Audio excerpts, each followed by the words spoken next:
The skies darkened over New York, London, Beijing, and 30 other major cities across the globe. Giant ships, each the size of a small town, hovered silently above the panicked populations below. Humanity's first contact with alien life had arrived without warning or invitation.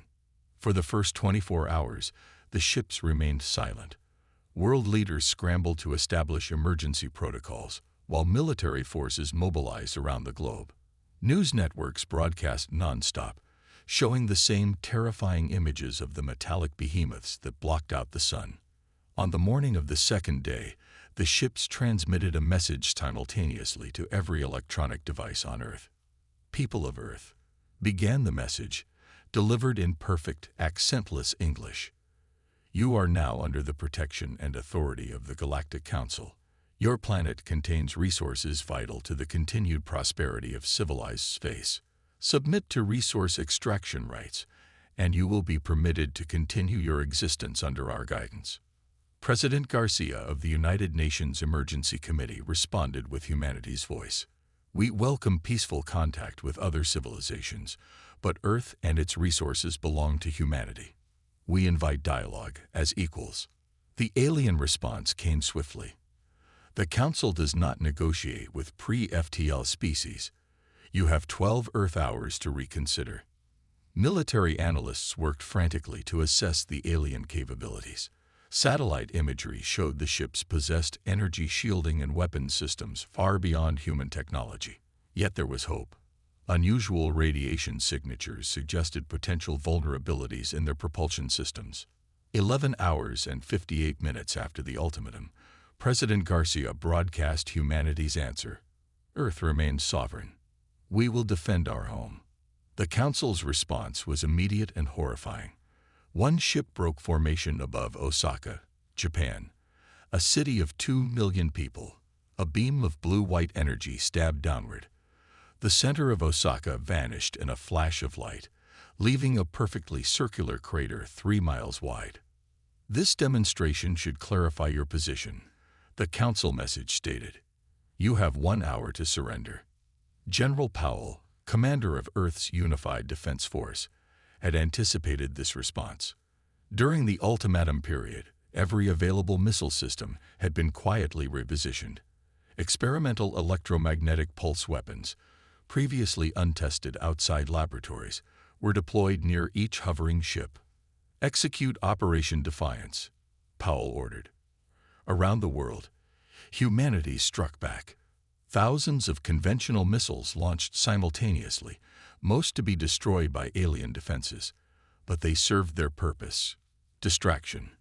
The EMP weapons fired, their invisible pulses washing over the alien vessels. Most alien ships were unaffected, but over Delhi, something unexpected happened. The EMP triggered a cascade failure in one vessel's shields.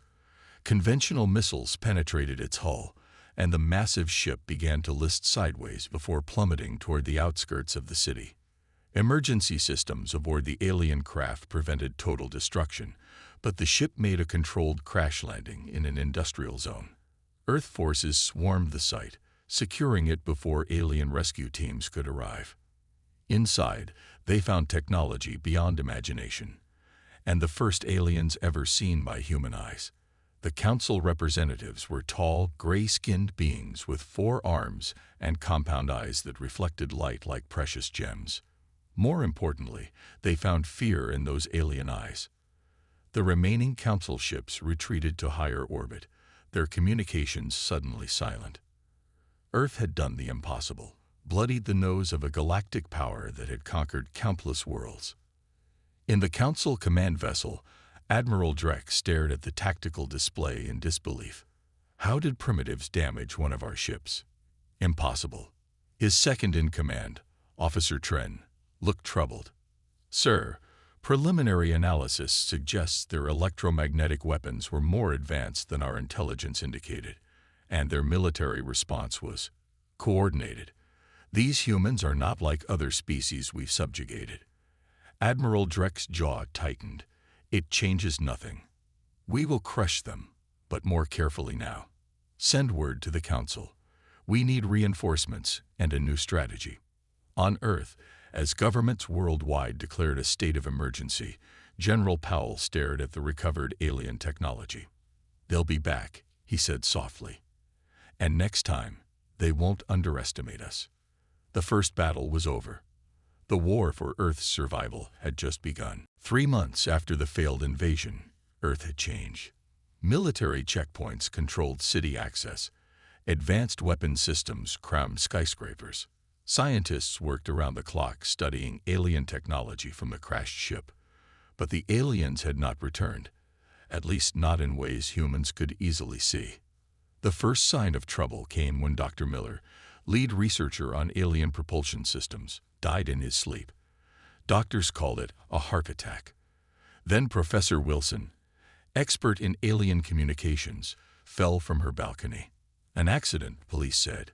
When General Hayes died in a car crash the same week, James Reed of Global Intelligence knew something was wrong. 3 key people in our defense program, all dead within days, James said, tossing files onto Director Wallace's desk. "This isn't coincidence." Wallace nodded grimly.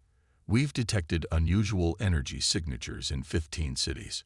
Small, brief, but matching Council technology. They're here, moving among us somehow. They're picking us off one by one," James said. "The ships were just the first attack. This is their real invasion." The United Earth Defense Council met in a bunker deep beneath the Swiss Alps. Representatives from every nation gathered around a table of recovered alien metal. "We've confirmed Council agents on Earth," Wallace reported. "They've assassinated 42 key personnel and sabotaged research facilities in 9 countries." President Garcia frowned. "How are they getting past our security?" Dr. Chen, now leading alien technology research, activated a holographic display. "We believe they use advanced cloaking technology, or possibly some form of molecular transformation. But there's good news. We've reverse-engineered parts of their communication system." James stepped forward. "All Council ships and operatives use quantum-entangled communication. It's instantaneous across any distance, but it has a weakness. The system requires perfect synchronization." He smiled slightly. "And we figured out how to listen in." Over the next weeks, Earth forces began tracking invisible enemies. Special teams equipped with modified alien sensors hunted Council agents. The shadow war intensified. 3 research facilities were destroyed. A power plant in Brazil melted down. But humans were learning, adapting. James led the counterintelligence effort from a hidden command center. His team intercepted and decoded alien communications, revealing the Council's growing frustration. Their entire civilization is built on technological superiority, James told the Defense Council. "We weren't supposed to be able to resist at all, let alone adapt so quickly. It's making them desperate." The breakthrough came when James's team captured a Council operative in Moscow. The alien, stripped of its human disguise technology, provided crucial intelligence under questioning. "The Council relies entirely on their quantum network," James explained at the emergency briefing. "Everything. Their ships, weapons, even their life support systems, all connected through quantum entanglement." Dr. Chen held up a small device. "So we created this. A quantum virus. Once introduced into their network, it will replicate and spread, corrupting their entire system." "And how do we deliver this virus?" asked the Chinese representative. James smiled. "That's the best part. We're going to take the fight to them." In a massive underground facility in Nevada, Earth's first interstellar vessel neared completion. Built using stolen alien technology and human innovation, the EDF Defiance stood ready for its mission. Captain Mark Johnson walked the bridge of the experimental ship. His crew, a mix of military personnel and scientists, prepared for humanity's first journey beyond the solar system. "The Council thinks we're still trapped on Earth," he told his officers, "that we're helpless against their technology. They're about to learn how wrong they are." In orbit above a distant Council outpost, Admiral Drek received troubling reports.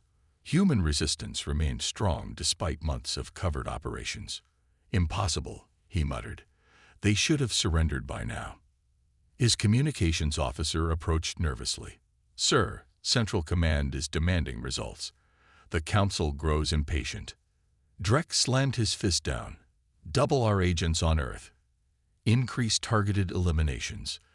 These humans must be broken." What Admiral Drek couldn't know, was that at that very moment, the EDF Defiance was preparing to exit Earth's atmosphere, carrying humanity's counterattack to the stars. The Shadow War was about to become a very different kind of conflict. The EDF Defiance slipped through space like a shark through dark waters. Its hull, black and angular, absorbed rather than reflected light. An innovation human engineers had added to the stolen alien designs. Captain Johnson watched the unfamiliar stars streak past as the ship used Council jump gate technology to approach its target. Final approach to Outpost Krellnine.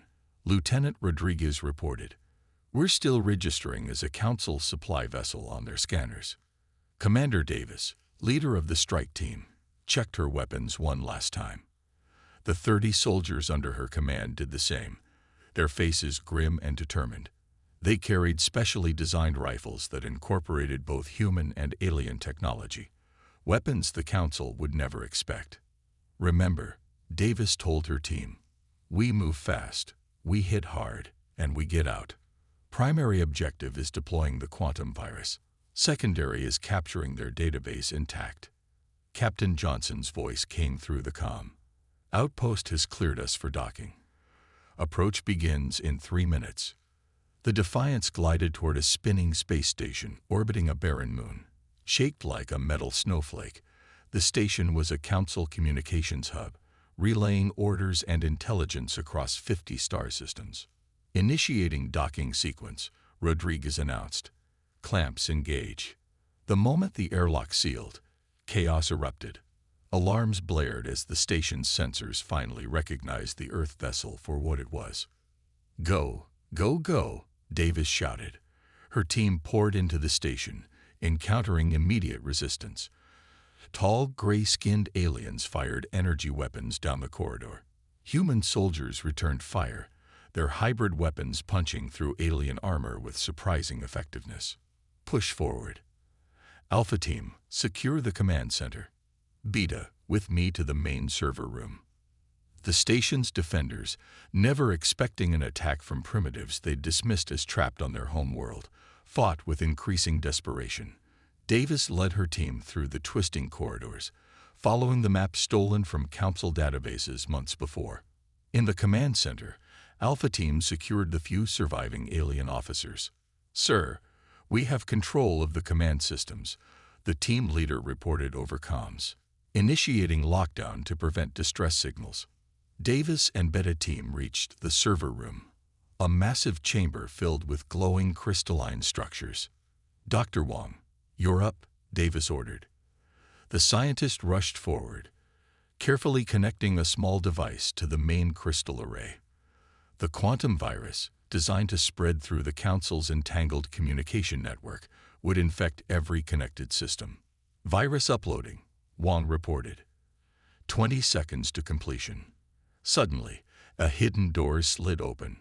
3 Council security officers burst in, firing wildly. 2 human soldiers fell before Davis, and the others could respond. Davis took a glancing hit to her shoulder, but managed to drop 2 aliens with precise shots. The 3rd alien reached for a control panel, likely an emergency purge system. Private Miller, the youngest member of the team, hurled himself forward, tackling the alien to the ground. They struggled briefly before Miller's combat knife found its mark. "Virus deployed," Wong shouted. "It's working." The crystal arrays flickered, changing from blue to red as the virus spread through quantum connections at impossible speed. "All teams, complete objectives and fall back to extraction point," Davis ordered, wincing at the pain in her shoulder. "Miller, grab that data storage unit. It should contain their star charts and defense protocols." Throughout the station, human soldiers disengaged and retreated toward the docking bay. The few surviving aliens, stunned by the speed and effectiveness of the attack, offered little resistance. 10 minutes later, the Defiance detached from the dying station, its mission accomplished. Transmission intercepted. Rodriguez reported on the bridge. The virus is spreading. Council ships throughout the sector are losing power and communications. They're blind, Captain. Captain Johnson nodded grimly. Set course for Earth. Maximum speed. On the medical deck, Commander Davis watched as Dr. Wong treated her wound. Did we get what we needed? She asked. Wong smiled. More than we hoped. The database Miller recovered contains locations of every Council world, every military base, every shipyard. We know where they live now. Davis leaned back, allowing herself a small smile despite the pain. They came to our world uninvited, tried to take what was ours, killed our people from the shadows. Her eyes hardened. Now it's our turn to bring the fight to them. Across the stars, Council worlds received the first reports of the attack. For the first time in thousands of years, the mighty Galactic Council faced an enemy that could strike at the heart of their power. And they were afraid. The Grand Hall of the Galactic Council buzzed with panic and outrage. Hundreds of species were represented in the vast chamber, their voices rising in a cacophony of alien languages. The central dais, normally occupied by the 7 High Counselors, held only 5. 2 seats remained conspicuously empty. Their occupants had been on outpost Krellnine when it fell. High Counselor Vex pounded his crystalline gavel, sending shimmering sound waves across the chamber. Gradually, the noise subsided. This council has stood for 12,000 cycles. Vex began, his translucent skin flashing colors of distress. Never in our history has a pre-FTL species launched an attack against us. The humans have violated all natural order. Ambassador Trell of the Mercantile Worlds rose. Perhaps if we hadn't attempted to conquer their world, they wouldn't have responded with such creativity. His tentacles waved in what his species considered humor. We should open diplomatic channels immediately. Diplomacy. Admiral Krell bellowed as he stormed into the chamber. The architect of the failed Earth invasion, Krell's gray skin had darkened with rage. These primitives deployed a virus that has crippled 17 sectors, 200 ships dead in space, 38 outposts silent. Vex turned to the military leader. Admiral, explain how these primitives managed to reverse engineer our technology so quickly. How they built an interstellar vessel. How they created a virus that could infect our quantum network. Your intelligence said they were at least 50 cycles from achieving any of this. Krell's compound eyes flashed. The humans are unusual. They adapt faster than any species we've encountered. But they're still just lucky primitives. One successful raid doesn't make them a threat to the Council. Ambassador Mira of the Science Directive approached the central display. Her small, delicate frame belied her importance in Council hierarchy. Our analysis suggests otherwise, she said, activating a holographic projection. Human technological advancement follows an exponential curve, unlike most species. They've already incorporated our quantum technology into their weapons. And now, she pointed to a blinking red dot. They have our star charts, our defense protocols, names of our worlds. The chamber erupted again. Panic spread visibly through the assembled representatives. Silence, Vex demanded. We must decide on a response. Ambassador Trell spoke again. I propose immediate peace overtures. Offer reparations for our attack. Recognize Earth's sovereignty. Many representatives nodded agreement, but Admiral Krell laughed. Peace, with primitives. They'll see it as weakness. Krell strode to the center of the chamber. I propose we gather every available warship and crush this human infection before it spreads. Total annihilation. Ambassador Mira shook her head. The humans have shown remarkable restraint. They could have destroyed Outpost Krellnine completely. Instead, they took only what they needed. They even left survivors. Restraint or weakness? Krell countered. Either way, we must act decisively. Meanwhile, on Earth, the planetary defense grid expanded daily. Factories worldwide produced components for a growing fleet of hybrid ships. The Defiance had returned a hero. Its crew celebrated across all nations. 10 more vessels now stood ready in Earth orbit, with 20 more under construction. General Powell surveyed the holographic display showing Earth's defenses. James Reed stood beside him, analyzing new intelligence. "The Council is divided," James reported. "Our informants say many species want peace, but this Admiral Krell is pushing for full-scale war." Powell nodded grimly. "Then we prepare for the worst while hoping for the best. How long until our fleet is ready for deep operations?" 3 weeks at current production rates, but our intelligence suggests Krell is gathering a massive force. Hundreds of ships. They could be here sooner. Powell's expression hardened. "Then we'll have to be ready sooner. Speed up production. Double shifts in all facilities. And deploy the new defensive systems immediately." Back in the council chamber, the debate raged for hours. Finally, High Counselor Vex called for a vote. Those in favor of immediate diplomatic outreach to the humans. Many representatives signaled agreement. Those in favor of immediate military action. More signals lit the chamber, a small but decisive majority. Vex looked troubled but announced, "This council authorizes Admiral Krell to assemble the Grand Fleet. The human threat will be eliminated." As the chamber emptied, Ambassador Mira approached Admiral Krell. "This is a mistake," she warned. "These humans, they're different, dangerous when threatened." Krell dismissed her with a wave. "All species believe themselves special until they face the full might of the Council. The humans will be no different." Ambassador Mira watched him leave, then discreetly activated her personal communicator. Someone needed to warn Earth of what was coming. The skies above Earth filled with strange lights as thousands of defense satellites moved into position. On the ground, civilians huddled in reinforced shelters built during the frantic 3 months since first contact. Military personnel manned weapon stations that merged human ingenuity with alien technology. In orbit, Earth's small but formidable fleet of 26 ships arranged themselves in defensive formation. At their center floated the EDF Vengeance, twice the size of its predecessor and bristling with weapons even the Council had never seen. On its bridge, Admiral Powell stared at the tactical display. "Time until Council fleet arrives." 17 minutes, sir," Lieutenant James replied.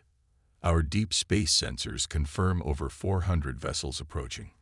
Their Admiral Krell is taking command from the dreadnought Invincible." Powell nodded grimly. "Are our surprises in place?" "Yes, sir. Drone fleet is hidden behind the moon. Quantum disruptors are at full charge. Gravitational mines are deployed and cloaked. And our special package?" James smiled slightly. "Ready for delivery, sir." The warning from Ambassador Mira had given Earth precious days to prepare. Now they would see if it was enough. Deep in space, the massive Council Armada emerged from jump points near Mars. Ships of various designs, representing dozens of species, formed the largest military force assembled in a millennium. Admiral Krell stood on the command deck of the Invincible, his compound eyes taking in the holographic representation of the target system. "Pathetic," he muttered, seeing Earth's small defensive fleet. "They have, 30 ships? We have over 400. "Sir," his second-in-command cautioned, "intelligence suggests the humans have been extremely resourceful. Perhaps we should send probes first." Krell clicked his mandibles in irritation. "This ends today. All ships, advance at attack speed." The Council Armada surged forward, weapons charging. As they approached Earth orbit, Admiral Krell ordered, "Begin the bombardment. Target their orbital defenses first, then their fleet."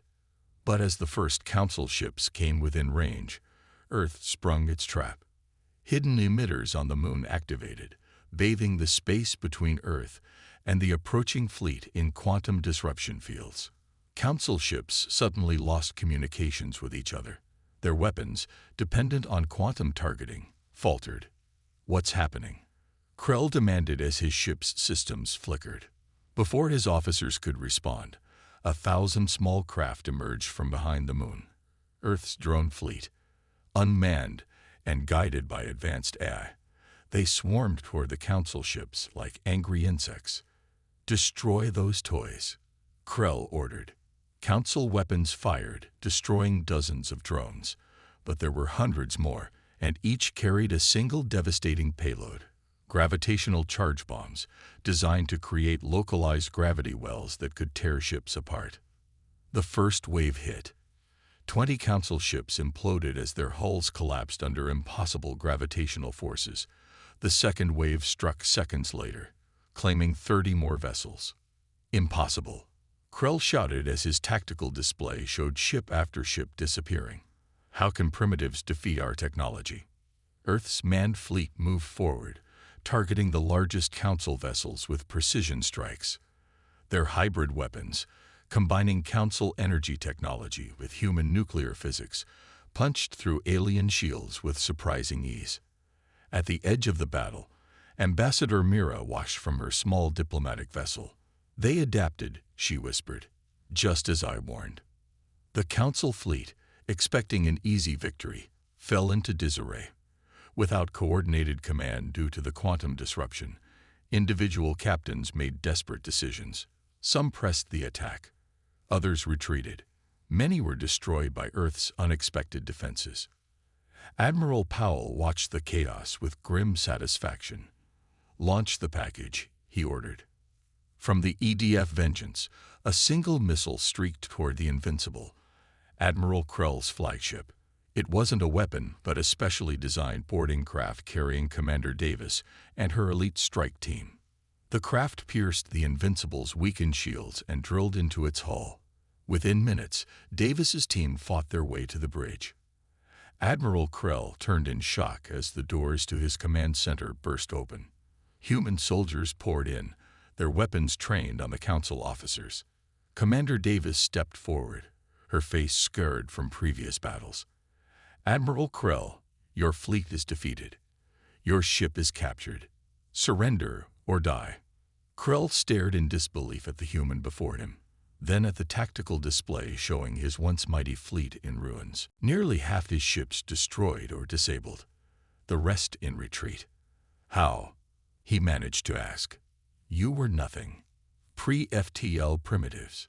Davis's expression hardened. "You attacked our home. Did you think we wouldn't fight back?" As the remaining council ships fled through emergency jump points, Earth had achieved what no species had done in thousands of years, decisively defeated the mighty Galactic Council in open battle. The war had reached its turning point. Admiral Krell sat rigid in restraints aboard his own flagship, now under human control. His compound eyes darted between the human soldiers guarding him and the two figures who had just entered the bridge. Diplomat Ana Rivera and General Torres, Earth's chosen representatives. "Recording begins now," a technician announced, broadcasting on all council frequencies. Ana stepped forward, her expression stern but composed. "I am Diplomat Ana Rivera of Earth. With me is General Torres of the United Earth Defense Force. We address all council worlds, colonies, and outposts." The camera panned to show Admiral Krell in captivity, then widened to reveal the devastation visible through the viewport, the broken remnants of the council fleet drifting against the backdrop of Earth. "Your invasion force has been defeated," Ana continued. "Admiral Krell's flagship is captured. Over 200 council vessels have been destroyed. The rest have fled. The mighty Galactic Council has failed in its attempt to subjugate Earth." General Torres stepped forward. "We could have destroyed your entire fleet. We chose restraint. Remember that." Throughout council space, the broadcast played on every screen and holographic projector. In the Grand Council chamber, the remaining High Councilors watched in stunned silence as humans, creatures they had dismissed as primitive, dictated terms from the captured bridge of their most powerful warship. "Earth now presents its terms," Ana declared. "First, immediate recognition of Earth and the Sol system as sovereign territory, off-limits to all council forces." General Torres added, "Second, reparations for the unprovoked attack on Earth and the destruction of Osaka. We require technology transfers and resource allocations equivalent to the damage inflicted. Third, Anna continued, those who ordered the attack on Earth will stand trial for war crimes, not just against humanity, but against all species who have suffered under Council aggression. On thousands of worlds, billions of beings watched, many with fear, some with hope. The Council's iron grip had lasted millennia. Now it faced a power it couldn't simply crush. Finally, Torres said, Earth demands full access to Council records regarding all subjugated species. We have reason to believe many have been exploited or destroyed without cause. High Counselor Vex turned to his colleagues in the chamber. This is outrageous. They cannot dictate terms to the Council. But Ambassador Mira stood. They can, and they are. Look at what they accomplished in mere months. Imagine what they'll do if we refuse. Anna's voice grew stronger. You have 48 hours to respond. We await your answer. Should you choose further conflict, understand this. We now possess the coordinates of every Council world, every military base, every shipyard. We can strike anywhere, at any time. The camera zoomed in on Admiral Krell, who finally spoke, his voice hollow.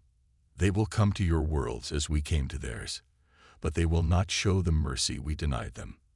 Accept their terms. The broadcast ended. Across Council space, pandemonium erupted. In the Grand Chamber, representatives shouted over each other. Some demanded immediate counterattack. Others called for acceptance of human terms. Still others announced their worlds would break from the Council entirely. Order. I demand order. Vex shouted, but his authority was crumbling. Ambassador Trell approached Mira quietly. My world will recognize Earth's sovereignty immediately. We wish to establish direct diplomatic relations. As does mine. Mira nodded. I suspect many others will follow. On the captured flagship, Anna and Torres watched the chaos unfolding across Council communications. It's working, Anna said. The Council is fracturing. Torres nodded grimly. Good. A divided enemy is easier to manage. A communications officer approached. Sir, Mom, we're receiving transmissions from 17 Council worlds. They're not waiting for the central government's response. They're accepting our terms independently and requesting separate peace agreements.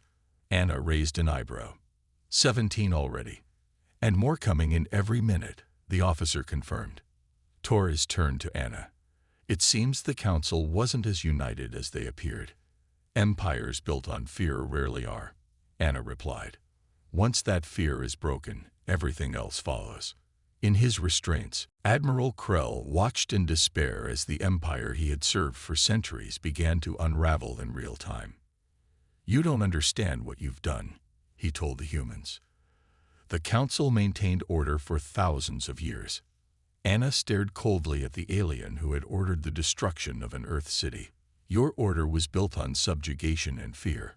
Ours will be built on cooperation and respect. The galaxy will be better for it.